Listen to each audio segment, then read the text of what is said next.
Hello fellow horror fans. Well, it's time for the penultimate review of this month, which is Jason X. So, here we go. In the year 2010, Jason Voorhees is captured by the United States government and held at Crystal Lake Research Facility.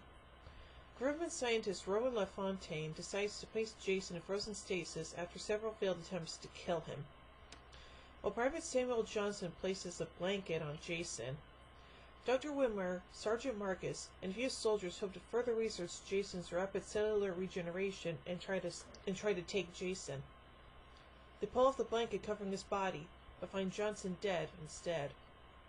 Having broken free of his restraints, Jason kills the soldiers and Wimmer. Rowan lures Jason into a cryogenic pod and activates it. Jason then ruptures the pod with his machete and stabs Rowan in the abdomen, spilling cryogenic fluid into the sealed room and freezing them both. 445 years later, in the year 2455, Earth has become too polluted to support life, and humans have moved to a new planet, Earth 2.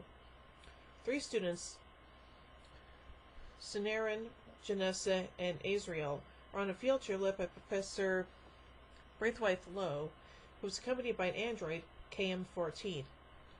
They enter the Crystal Lake facility and find the still frozen Jason and Rowan, whom they bring to their spaceship, the Grendel. Also on the ship are Lowe's remaining students, Kinsa, Waylander, and Stoney. They reanimate Rowan while Jason is pronounced dead and left to the morgue. Lowe's intern, Adrian Thomas, is ordered to dissect Jason's body. Lowe, who was in serious debt, calls his financial backer Dieter Perez of the Solaris, who recognizes Jason's name and note that Jason's body could be worth a substantial amount to a collector. While Stoney and Kinsa are having sex, Jason thaws out and attacks Adrian, then freezes her face with liquid nitrogen before smashing her head to pieces on a counter. Jason takes a machete-shaped surgical tool and makes his way through the ship. He stabs Stoney in the chest and drags him to his death, to Kinsa's horror. Sergeant Brodsky leads a group of soldiers to attack Jason. Meanwhile, Jason attacks and kills Dallas by bashing his skull against the wall after breaking Azrael's back.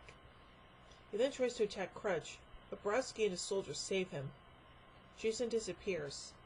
After Brodsky splits up his team, Jason kills them one by one.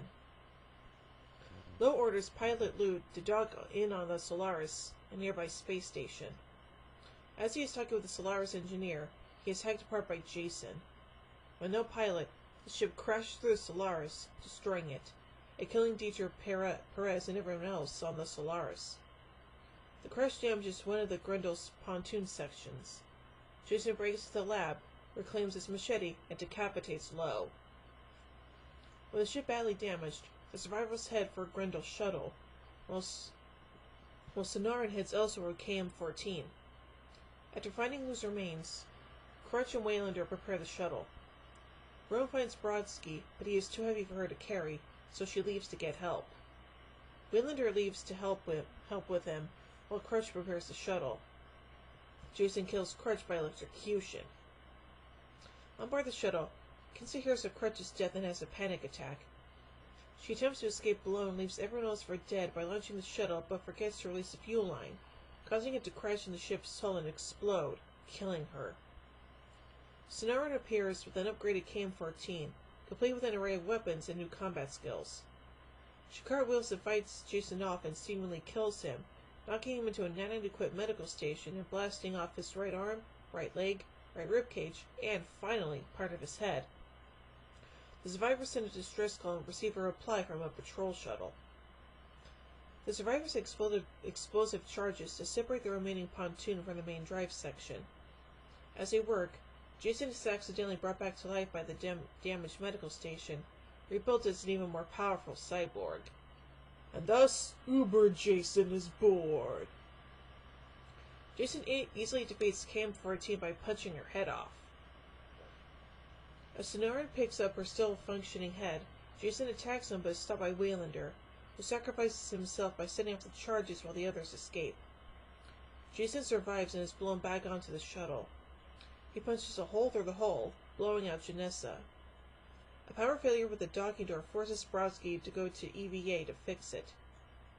Meanwhile, A hard-light holographic simulation of Crystal Lake is created to distract Jason, along with two virtual teenagers to distract him, which works at first, but he sees through the deception just as the door is fixed. Borowski confronts Jason so that the rest can escape. As they leave, the pontoon explodes, propelling Jason at high speed toward the survivors. However, Borowski intercepts Jason mid-flight and maneuvers them both into the atmosphere of Earth-2, incinerating them. Sonara and Rowan at KM-14 celebrate having escaped successfully, and Sonara assures KM-14 that he will build a new body for her. On Earth-2, a pair of teenagers beside a lake see what they believe is a falling star as Jason's charred mask sinks to the bottom of the lake. The teenagers go to investigate. Dun-dun-dun. So anyway, let's look at the production of this movie.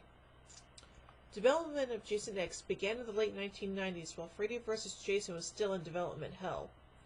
With Freddy vs. Jason now moving forward, Sean S. Cunningham decided that he wanted another Friday the 13th film made to retain audience interest in the character. The film was conceived by Todd Farmer, who played Dallas in the film, and the only pitch he gave to the studio for the movie, having suggested sending Jason into space as a means to advance the film series. Yeah, that didn't really work out so much, so yeah.